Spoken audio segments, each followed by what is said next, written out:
Öncelikle 10 Ocak Çalışan Gazeteciler Gününüzü tebrik ediyor ve kutluyorum.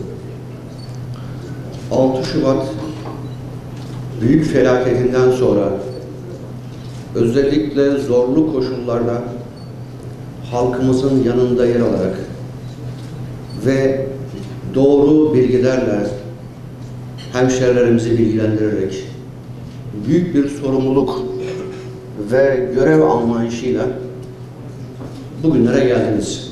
Ben öncelikle siz değerli gazetecilerimize, basın mensuplarımıza ayrı ayrı teşekkür ediyorum. Yine bugün biz mülkidar amirleri için de çok özel bir gün. Bugün de ülkemizin her bir köşesinde devletimizin bekası, milletimizin refahı için mesai mefhumu gözetmeksizin gayretle çalışan tüm meslektaşlarımızın da 10 Ocak İdareciler Günü'nü tebrik ediyorum. Malatya'da 2024 yılında tüm terör örgütlerine yönelik PKK, DAEŞ, FETÖ ve diğerlerine yönelik olarak 112 operasyon gerçekleştirilmiş, 151 kişi gözaltına alınmış, 30'u adli makamlarca tutuklanmış, 70 kişi adli kontrol şartıyla serbest bırakılmıştır. Malatya ilinde 2024 yılında özellikle göçmen kaçakçılığı organizatörlerine yönelik olarak 55 operasyon gerçekleştirilmiş, 88 organizatör yakalanmış, 19 organizatör tutuklanmış, 22 organizatör ise adli kontrol şartıyla serbest bırakılmış ve 881 düzensiz göçmen yakalanmıştır. Yine çocuk ve gençlerimize musallat olan zehir tacirlerine yönelik olarak narkotik operasyonlarımız devam ediyor. 2024 yılında 3429 olay ve operasyon gerçekleştirilmiş, 4828 kişi gözaltına alınmış, 504 tutuklanmış, 233 kişi de adli kontrol şartıyla serbest bırakılmıştır. Yakalanan narkotik maddelere gelince 37.186 gram metamfetamin, 31.050 gram eroin, 517.580 adet sentetik ecza, 153.628 gram esrar, 266.820 gram skank, 7.079 gram sentetik kannabinoid ve 3.099 ektazi hap, 6.035'te kök kenevir ele geçirilmiştir. Şehrimizin ve ülkemizin diğer bir sorunu da organize suç örgütleri. Malatya'da 2024 yılında 28 operasyon gerçekleştirilmiş, 89 kişi gözaltına alınmış, 29'u tutuklanmış, 16 kişi adli kontrol şartıyla serbest bırakılmıştır. 52 adet tabanca, 51 adet tüfek, 5 adet kuru sıkı tabanca, 3 adet el bombası ele geçirilmiştir. Kaçakçılık da yine bizim mücadele alanlarımızdan bir tanesi. Bu alanla ilgili 221 operasyon gerçekleştirilmiş, 275 kişi gözaltına alınmış, 2'si tutuklanmış, 7'si adli kontrol şartıyla serbest bırakılmıştır. Yine bir başka üzere durduğumuz konu asayiş olayları. 2024 yılında 24.794 olay meydana gelmiştir. Malatya'da konut dokunduğundan ihlaliyle ilgili 111 olay meydana gelmiş. 11 kişi gözaltına alınmış, 2'si tutuklanmıştır. Evden hırsızlık olayında 2024 yılında 449 olay meydana gelmiş. Gözaltına alınan şahıs itibariyle yine %47,5 oranla bir azalma meydana gelmiştir. 2025 yılındaki hedefimiz bu rakamları çok daha aşağı çekmektir. İş yerinden ve kurumdan hırsızlık olaylarında da değerli arkadaşlarım yine benzer bir şekilde azalma var. 2024 yılında 258 rakamına düştük. Bunda da %18.6 oranında bir düşüş meydana geldi. Dolandırıcılık olaylarla ilgili olarak 2024 yılında 762 olay meydana gelmiş. Yine gözaltına alınan şahıs bakımından da %83.8 oranında bir azalma meydana gelmiştir. Yan kesicilik, evden hırsızlık, dolandırıcılık, iş yerinde ve kurumdan hırsızlık, motosiklet hırsızlığı, otodan hırsızlık, kapkaç, oto hırsızlığı, yağma.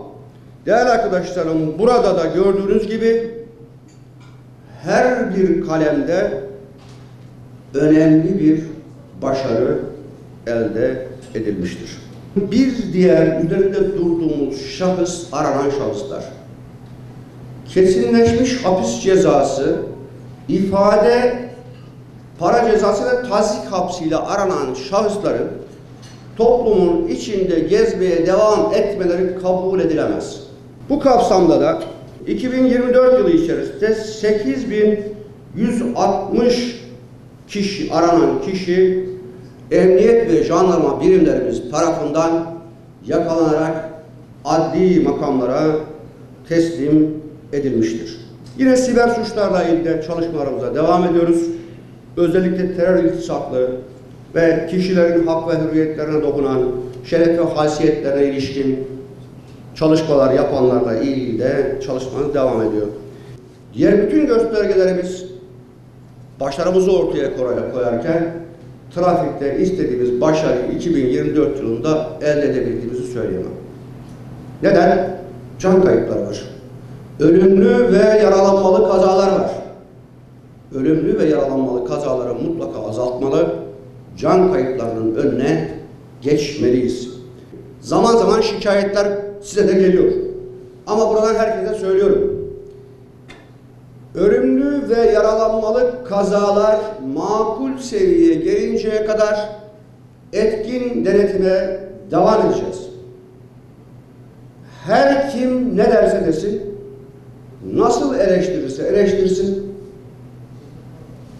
trafik denetimlerine, hız denetimlerine devam edeceğiz. Burada en önemli husus görevlilerimizin nezaketle bu görevi yerine getirmelerini bekliyoruz. Ama trafik denetiminden vazgeçemeyiz. 2024 yılında 1.519.375 aracı kontrol ettik. Yine buna mukabil ceza işlemlerimizde de artış oldu. Bir başka önemli husus da okul servis araçları. Okul servis araçlarını denetlemeye devam edeceğiz. Geleceğimizin teminatı sevgili evlatlarımızın evlerinden okullarına, okullarından evlerine güvenle gitmeleri konusunda gerekli tedbirleri almaya devam edeceğiz. Ölümlü ve yaralanmalı trafik kazaların sayılarına baktığımızda 2024 yılında 2546 olay meydana gelmiş. Kaza yerinde 2024 yılında 35 kardeşimiz hayatını kaybetmiş. Dolayısıyla 35 sayısı her ne kadar diğer yıllarla kıyaslandığında bir artış değil, düşüş olsa da bizim mutlak surette bu sayıyı aşağı çekmemiz gerekir. Hastanede maalesef 44 vatandaşımız hayatını kaybetmiş. Hastane sevkten sonra da 44 vatandaşımız, kardeşimiz vefat etmiş. Bunları mutlak surette değerli arkadaşlarım azaltmalıyız. Asrın felaketinden asrın inşasına doğru bir yolculuk alıyoruz. Geldiğimiz noktada önemli bir eşiği aştığımızda söyleyebilirim. Şimdi 80.665 hak sahibi var elimizde şu anda. Şimdi 72.544 konut, 8.121'de iş yeri söz konusu. Şimdi ihalesi yapılanlara yeni yerleşim biriminde 29.917, şehir merkezinde 27.098, Kırksal'da 13.121, toplam 70.136 konut ve iş yeri ihalesini gerçekleştirmiş durumdayız. Kurası çekilenlerle ilgili de 19.751 konutun şu ana kadar kurasını çektik. Bunlardan 16.072 teslim edildi. Şu anda teslim süreçleri devam ediyor. Biz göreve başladığımızda 3 rezerv alanda inşaat devam ediyordu. Şu an bugün itibariyle 45 alanda inşaat devam ediyor. Bugün itibariyle ihale edilmiş ama kazma vurulamamış yeri bırakmadık. Bütün yerlerimizde inşaatlar devam ediyor. Allah'a hamdolsun işlerimiz yoluna girdi ve devam ediyor. Allah'ın izniyle, devletimizin desteğiyle biz Vanis ve Haderan içerisinde zaten kırsal konutların Kahire ekseriyetini tamamlamış oluruz. Ve şehir merkezlerinde de yakında göreceksiniz teslimatlara başlayacağız. Yani rezerv alanları da teslimatlara başlayacağız. Ve 2025 yılı şehrimiz için bir milat olacak. 2026 yılına çok az bir alanda işimizin kalacağını artık yani kabası bitmiş, rütüş yaptığımız bazı alanlar söz konusu olabilir. Ama onun dışında biz 2025 yılında Kahire ekseriyetini işimizi tamamlayacağız.